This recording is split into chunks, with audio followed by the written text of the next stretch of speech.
I did some articles from my website on some of the dermatology cases that are coming back, noticing that the cases are being diagnosed with multiple tests for different dermatophytes or organisms that live in the skin, from ringworm to um, mites to germs.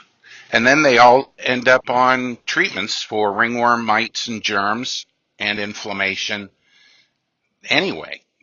Even when the testing comes back as negative, it's still a four-pronged attack, which is fine. It works. But I'm thinking, what? I could do that.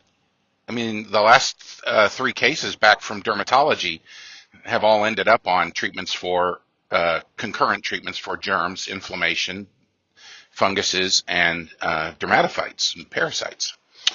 Um, and like I said, I can do that.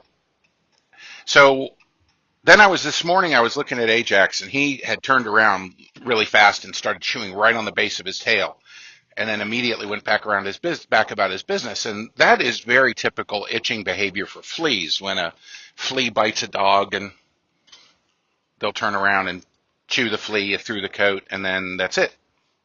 Unless they have an allergy, in which case they keep chewing.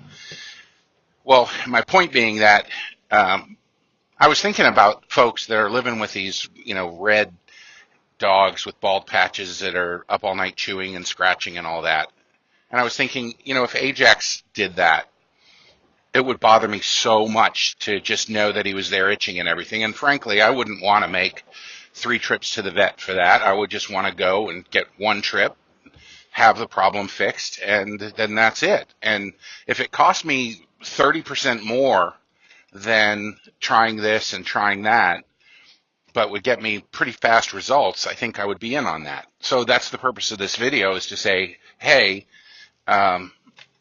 there's a way to do that.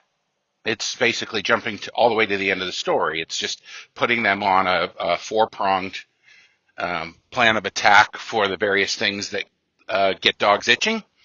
And then we would assess the skin for the presence of various things. A lot of times you can see infection is present. You might suspect there's yeast. You might suspect that there's mange. You could certainly see inflammation if the dog is itching. So you would inspect the skin to try to figure out how many complicating factors there are. Quite often a dog comes in that's just itching head to toe, and there is no pathology in the skin except inflammation. Those are easy. They don't really require much in the way of medication at all, except a drug to break the cycle of itching. All of the cases that I'm talking about in the basic, all-in-wonder fix-it routine, the culminating medicine is something called Cytopoint. And I've got several videos on Cytopoint that explain how it works. It's an injection that you give that breaks the cycle of itching because it generates an immune response to one of the enzymes needed to create itching. Interesting. So this shot is basically the star of the show for everything we're talking about. We're incorporating it into kind of an all-in-wonder fix-it routine simply by administering medications to rein in the skin disease, get the skin into as good a condition as possible, and then when the itching returns, which suggests that the medications that we put on the system have come out, when the itching returns, then we give the Cytopoint shot. And so basically the way the fix-it all-in-wonder routine is a 2-step method, and basically it's going after a case like a dermatologist and giving medicine for everything that could be going on, and then at the end of the month, once the skin is under complete control, replacing all 4 of those medicines with 1 anti-inflammatory, Cytopoint, if that makes any sense. So to recap, when we see a dog that's itching like crazy, we could try different things based on what we're seeing. We could try an antibiotic or an anti-inflammatory or both, or whatever, and then we could home in on a diagnosis in the case and eventually get it under control. And that's how we've done it for decades. Or we could use a smart 4 or 5 pronged attack, addressing everything from germs to mites to infection with ringworm, yeast, fleas, etc. Just treat everything like a dermatologist, and then as soon as the skin is under complete control, we would administer a Cytopoint.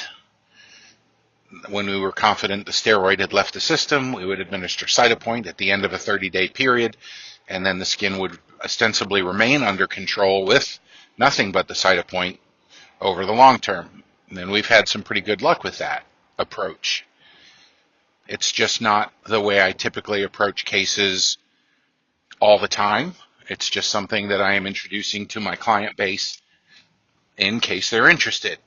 And back to the beginning of the video, it's what I would do if it was Ajax. I would just want the fastest, most expedient solution that got him back to normal as quickly as possible and ended up with him on the least amount of medicine. So I would rein in his skin with a shotgun treatment, and then at the conclusion of that, I would administer Cytopoint to break the itch cycle, and that would be what he would remain on after that, is the Cytopoint.